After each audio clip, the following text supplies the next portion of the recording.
Well, Neil, any time you beat Sean Murphy 6-1, it's going to be a pretty special occasion, a pretty special result. But to do it out there in front of that crowd, it must have been pretty awesome for you.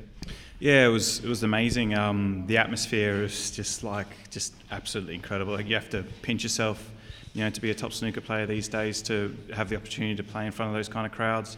Last week was amazing on the weekend with an incredible crowd, and again here all week the crowd really support this tournament well. And but when you get down to that one table setup, when all the focus is on you, there's not really a better crowd to play snooker in front of. We were speaking in here about the noise as you came out into the arena.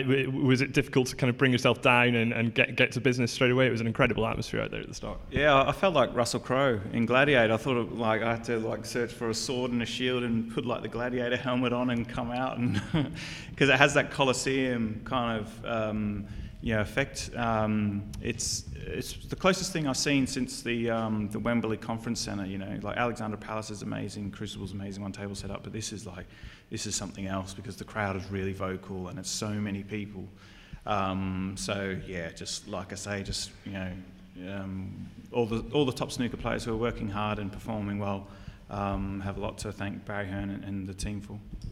I suppose the biggest sign of your dominance this week is the fact that you've only dropped 2 frames on your way to this final. How pleased are you with how emphatically you've been getting through and winning the matches? Yeah, it's just carried on from last week, really. I only dropped a few frames last week, and I'm like that in practice. I get really annoyed if I lose a frame in practice, to anyone, and I think maybe the Masters was a friendly reminder just to how the game can bite you in the back if you're not keeping the foot down, and that's what I've been able to do ever since. And I'm just really pleased. Obviously, you have to make a lot of things happen, and you need a little bit of luck in some close frames. But I think I've been really good value for that record over the last sort of 40 frames to only drop a few frames. Looking ahead to tomorrow, stepping back out into that arena against the world champion, world number 1, you've got a chance to go for that £150,000 bonus and secure it.